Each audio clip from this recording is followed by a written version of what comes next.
ফাইজুল হক আপনি লিখেছেন, বাজারে কাপল জায়নামাজ পাওয়া যাচ্ছে। এ নিয়ে সোশ্যাল মিডিয়ায় আলোচনা সমালোচনা হচ্ছে ব্যাপকভাবে। বিষয়টা ইসলামের দৃষ্টিতে কেমন? মাসুদা আক্তার আপনি লিখেছেন, নিজের বাবা এবং নিজের আপন ছোট ভাইয়ের সামনে কি নামাজ পড়া যাবে? ফরজ নামাজের শেষ রাকাতে ওযু ছুটে গেলে বাকি অংশ কিভাবে আদায় করব? অসুস্থতার জন্য বাসায় কাজের বুয়া দিয়ে টয়লেট পরিষ্কার করালে কি কোনো গুনাহ হবে? আমরা যে কসরের সালাত আদায় করি সেটাকে নির্দিষ্ট সময়ের জন্য, না বাড়ি থেকে বাইরে যতদিন থাকবো ততদিনের জন্য? জন্ম নিয়ন্ত্রণের বিধান কি? আসুন আর বিলম্ব না করি, ইতিমধ্যে যে সমস্ত প্রশ্ন আমরা পেয়ে গেছি, অনেকে প্রশ্ন করা শুরু করে দিয়েছেন, আমরা সেগুলোর উত্তর দেওয়ার পালায় প্রবেশ করি। ফাইজুল হক আপনি লিখেছেন, বাজারে কাপল জায়নামাজ পাওয়া যাচ্ছে। এ নিয়ে সোশ্যাল মিডিয়ায় আলোচনা সমালোচনা হচ্ছে ব্যাপকভাবে। বিষয়টা ইসলামের দৃষ্টিতে কেমন? কাপল জায়নামাজের একটা ছবি আমি দেখতেও পেয়েছি এবং আপনি কমেন্টও ছবি দিয়ে দিয়েছেন ফাইজুল হক।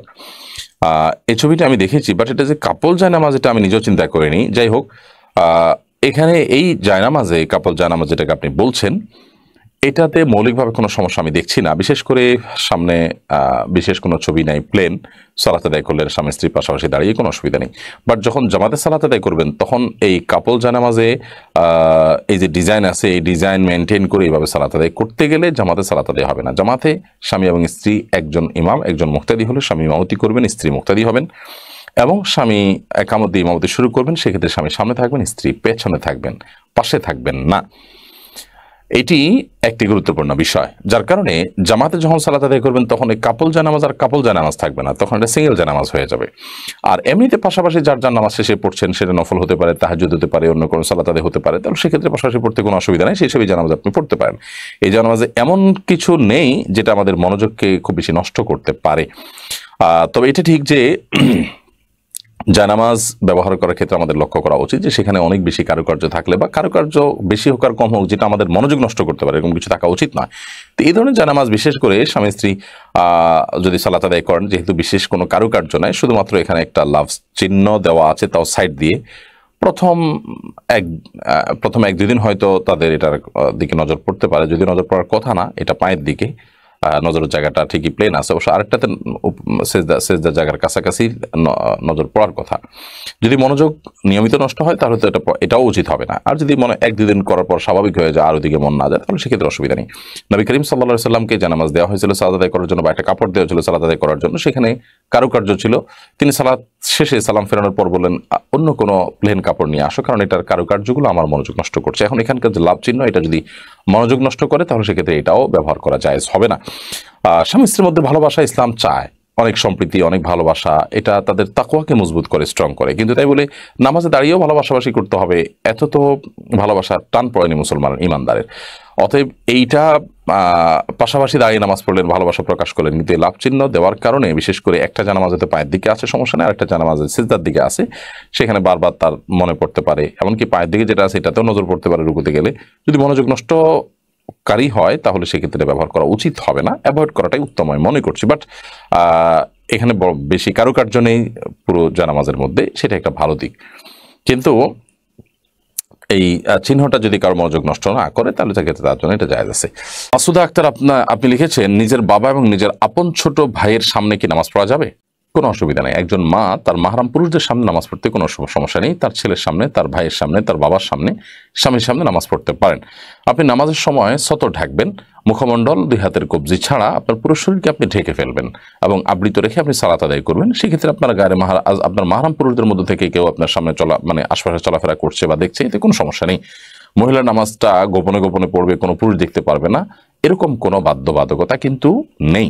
মূল বিষয়টা হলো আপনি সতর ঢাকছেন কিনা। হ্যাঁ, যদি গায়রে মাহরাম পুরুষ থাকে তাহলে সেক্ষেত্রে আপনার মুখমণ্ডল তিনি যেন দেখতে না পান সেই চেষ্টা আপনি করবেন। স্বাভাবিকভাবে মুখমণ্ডল ঢাকবেন না, কিন্তু গায়রে মাহরাম পুরুষ দেখতে পারে, রাস্তার পাশে নামাজ পড়ছেন, অন্য কোনো উপায় নেই, এরকম কোনো পরিস্থিতিতে আছেন, তাহলে সেক্ষেত্রে আপনি গায়রে মাহরাম পুরুষ আপনাকে দেখে ফেলবে, সেরকম আশঙ্কা হলে আপনি ওড়না টেনে দিবেন। এমডি শফিকুল ইসলাম আপনি লিখেছেন, ফরজ নামাজে শেষ রাকাতে ওযু ছুটে গেলে বাকি অংশ কিভাবে আদায় করব? ফরজ নামাজ যদি শেষ রাকাতে ওযু ছুটে যায়, তো ওযু ছুটে গেলে ওই অবস্থায় আপনি চলে যাবেন ওযু করার জন্য। ওযু করে এরপরে আপনি এসে নামাজের যেটুকু বাকি ছিল সেটুকু আদায় করবেন।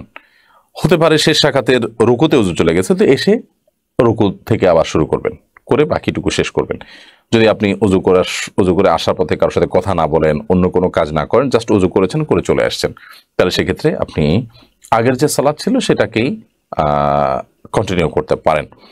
আর যদি আপনি কথাবার্তা বলে থাকেন, অন্য কাজ করে থাকেন, তাহলে তো আর এটাকে কন্টিনিউ আপনি করতে পারবেন না। আর যদি কথাবার্তা না বলে থাকেন, উজু করে চলে আসছেন আপনি জাস্ট, তাহলে সেক্ষেত্রে এখন আবার শুরু থেকে আপনার নামাজ পড়তে হবে, ব্যাপারটা কিন্তু সেরকমও নয়। আসমা সাহা আপনি লিখেছেন, অসুস্থতার জন্য বাসায় কাজের বুয়া দিয়ে টয়লেট পরিষ্কার করালে কি কোনো গুনাহ হবে? কোনো অসুবিধা নেই। আপনার অসুস্থতার কারণে হোক অথবা অন্য কোনো কারণে হোক, আপনার টয়লেট অন্য কাউকে দিয়ে পরিষ্কার করলে আপনার কোনো গুনাহ হবে বা আপনার ইবাদত বন্দেগীর কোনো অসুবিধা হবে বা আপনার বান্দার হক নষ্ট হবে, এরকম না। তাকে ন্যায্য প্রাপ্য তাকে দিয়ে দিবেন, পাওনা তাকে দিয়ে দিবেন এবং পারিশ্রমিকের বিনিময়ে কাজ করাতে কোনো অসুবিধা নেই। সরফরাজ ইউসুফ আপনি লিখেছেন, আমরা যে কসরের সালাত আদায় করি সেটাকে নির্দিষ্ট সময়ের জন্য, না বাড়ি থেকে বাইরে যতদিন থাকবো ততদিনের জন্য। ভাই সরফরাজ, কসরের সালাত যখন আপনি আদায় করবেন, আপনি যখন সফরে থাকবেন তখন এটি প্রযোজ্য হবে আপনার জন্য, পথে প্রযোজ্য হবে।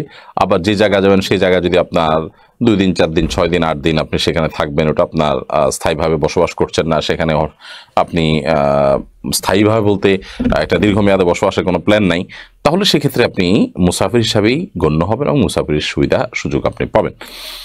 অতএব সেই জায়গা থেকে আপনি কসরের সালাত আদায় করবেন যতদিন পর্যন্ত আপনি পথে থাকেন। আর গন্তব্যে পৌঁছার পর যদি দীর্ঘমেয়াদে 15 দিনের কম থাকার নিয়ত করেন তাহলে আপনি কসর পড়বেন, 15 দিনের বেশি এক জায়গায় থাকার নিয়ত করলে আপনি পুরো নামাজ পড়বেন। জামি ইসলাম শহীদ এআইডি থেকে আপনি লিখেছেন, জন্ম নিয়ন্ত্রণের বিধান কি? জন্ম নিয়ন্ত্রণ করার যদি প্রয়োজন হয়, কোনো ব্যক্তি এমন হন যে তিনি তার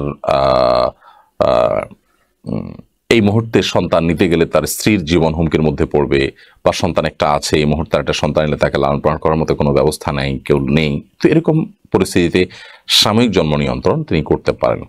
সে সাময়িক জন্ম নিয়ন্ত্রণটা 2-4 বছরের জন্য হতে পারে, 10 বছরের জন্য হতে পারে, লম্বা সময়ের জন্য হতে পারে, কিন্তু স্থায়ী জন্ম নিয়ন্ত্রণ করা জায়েজ নাই। আর দ্বিতীয়ত, কি খাওয়াবো, উপার্জন কম, বেতন কম, চাকরি নাই, এই মুহূর্তে সন্তান হলে বিপদে পড়বো, এইরকম চিন্তা থেকে জন্ম নিয়ন্ত্রণ করলে সেটাও জায়েজ নেই। কারণ প্রত্যেকটা প্রাণীর রিজিকের দায়িত্ব আল্লাহ তাআলা নিয়েছেন। রিজিকের চিন্তায়, ছোট চিন্তায়, নিচু চিন্তায় জন্ম নিয়ন্ত্রণ করবার সুযোগ